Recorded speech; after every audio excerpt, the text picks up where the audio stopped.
Assalamualaikum warahmatullahi wabarakatuh. Apa kabar sahabat Bima dimanapun berada? Tetap semangat dan terus belajar. Di video kali ini saya Nurul Bagila akan menjawab pertanyaan pada tugas di luar kelas pada hari ke-10. Ada beberapa pertanyaan yang akan saya sebutkan. Saya akan menjawab satu persatu. Mulai dari soal pertama, yaitu pada bab A, jelaskan apa yang dimaksud dengan kegiatan bermain baca-baca. Yaitu kegiatan yang mana motivator mengarahkan atau mengajak anak untuk bermain atau fokus bermain baca-bacaan, seperti membaca pada modul atau membaca pada tiket yang terdapat di kotak permainan kata, atau bisa bermain baca buku cerita, baca buku dongeng, sehingga melatih anak untuk anak tuh bisa membaca, tetapi tidak memaksa anak. Sehingga apabila kita membuat kegiatan bermain baca-bacaan, anak akan tumbuh sendiri dalam dirinya minat bacanya. Seperti itu. Lalu pertanyaan kedua, jelaskan kegiatan apa saja yang termasuk dalam kegiatan bermain baca-bacaan. Yaitu kegiatan bermain membaca modul, dengan kegiatan bermain tebak kata, lalu juga bermain baca-bacaan melalui tiket yang terdapat dalam kotak permainan kata, juga bisa bermain tarik garis, lalu kita bisa baca kembali apa yang ada di dalam kotak tersebut, apa ya bacaannya. Bisa juga baca buku cerita, baca buku dongeng, dan masih banyak laginya. Sehingga anak akan dilatih suka untuk bermain baca-bacaan, karena ia terus dilatih untuk Kak, ayo bermain baca-bacaan yuk. Secara tidak sengaja, secara tidak langsung, anak lama-lama akan tumbuh. Bu, main baca-bacaan yuk, kemarin aku suka deh Bu main baca-bacaan yang itu loh, yang tentang kakakku seorang pelukis. Nah, anak tersebut lama-lama akan tumbuh dengan sendirinya minat bacanya. Lalu pertanyaan ketiga, apa tujuan kegiatan bermain baca-bacaan? Yaitu tujuan utamanya membuat minat baca pada anak tersebut tumbuh. Setelah tumbuh, maka anak tersebut tanpa diminta, tanpa disuruh, ia akan mau dengan sendirinya, karena sudah ada dalam dorongan dirinya, enak loh bermain baca-bacaan, asik loh bermain baca-bacaan, seperti itu. Lalu pertanyaan nomor keempat, kapan kegiatan bermain baca-bacaan dilakukan oleh motivator? Yaitu kegiatan baca-bacaan dilakukan pada saat kegiatan inti, dimana setelah kegiatan pembuka kita mulai dengan kegiatan inti, yaitu bermain baca-bacaan. Kita lebih fokuskan kepada kegiatan baca-bacaan terlebih dahulu dibandingkan yang lain. Lalu pertanyaan nomor 5, mengapa kegiatan bermain baca-bacaan menjadi kegiatan prioritas utama yang harus dilakukan oleh motivator? Karena tujuan Bimba yaitu menumbuhkan minat baca dan juga minat belajar pada anak, sehingga di dalam kelas Bimba, pada proses kegiatan belajarnya lebih memprioritaskan kegiatan baca-bacaan, walaupun diselingkan dengan kegiatan tulis-tulisan, kegiatan matematika, hitung-hitungan, kegiatan menulis, kegiatan mewarnai, tetapi lebih diprioritaskan kegiatan baca-bacaan agar tumbuh minat baca pada anak sejak dini. Lalu pertanyaan nomor 6, apa yang harus dievaluasi oleh motivator ketika anak bermain baca-bacaan? Yang harus dievaluasi adalah dari pengejaan katanya. Apakah masih ada yang terbalik atau masih ada yang lupa dengan simbolnya? Atau kita juga bisa mengevaluasi dari ekspresi anak nih, dia tuh suka gak sih sama bermain baca-bacaan? Dia nyaman gak sih?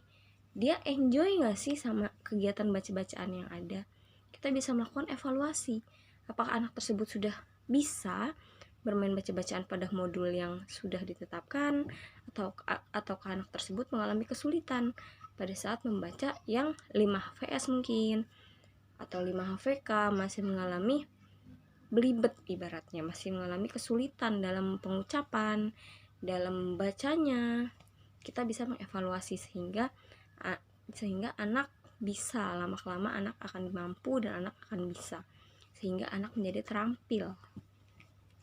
Lalu pertanyaan nomor 7, bagaimana cara menerapkan kegiatan bermain baca-bacaan bersama anak? Yaitu menerapkannya kita bikin dulu suatu suasana yang menyenangkan. Sehingga kita bikin dulu kegiatan pada awal pembuka menyenangkan. Kita ajak anak untuk tepuk semangat, kita ajak anak untuk bernyanyi lagu-lagu Bimba dulu, hingga anak tuh menjadi ceria, anak semangat, anak antusias. Setelah anak antusias, baru kita bisa mengajak anak untuk bermain baca-bacaan. Aduh kakak, sekarang kita main baca-bacaan yuk. Iya, coba kakak ambil tiketnya dulu.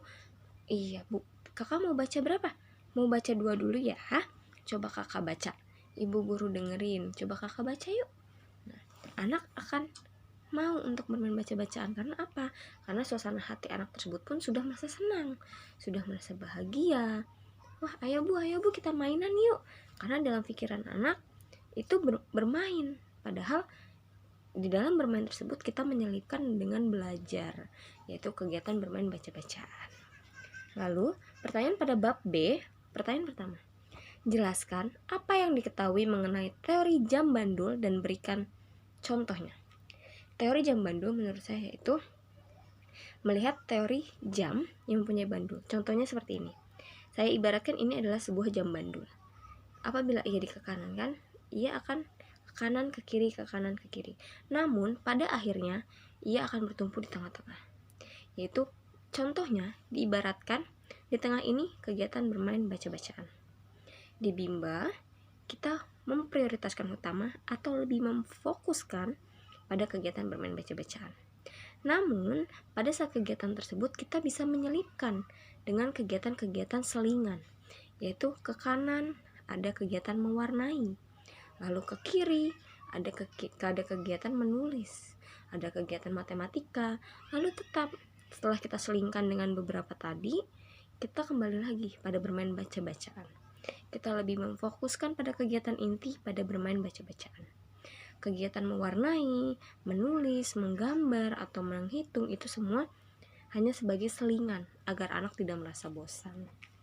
Lalu berikutnya nomor 2, apa tujuan penerapan teori jam bandul?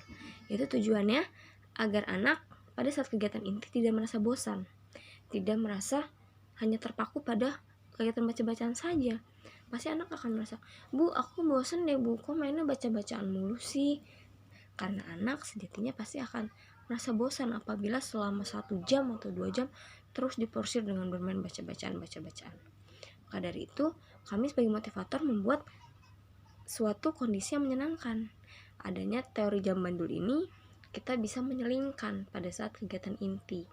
Dari kegiatan baca-bacaan, kita selingkan ke kanan. Kita bermain hitung-hitungan. Kita selingkan lagi ke kiri. Kita ajak anak bermain tulis-tulisan. Setelah itu kita kembalikan lagi ke kegiatan baca-bacaan. Selanjutnya kita bisa lagi selingkan lagi, tetapi tetap kita prioritaskan yaitu kegiatan baca-bacaan. Lalu pertanyaan yang nomor 3, kapan motivator menerapkan teori jam bandul? Yaitu pada saat kegiatan di dalam kelas, pada saat kegiatan inti, pada saat proses belajar, sehingga anak juga akan merasakan bahagia, anak akan merasakan senang dan tidak bosan. Lalu kemudian nomor 4, bagaimana cara menerapkan teori jam bandul? Yaitu caranya dengan mengajak anak untuk bermain baca-bacaan secara bersama-sama sesuai kemampuan anak masing-masing. Contohnya anak A ini kemampuannya baru sampai sini, anak B baru sampai sini. Kita bisa mengajak anak untuk bermain baca-bacaan secara bersama-sama.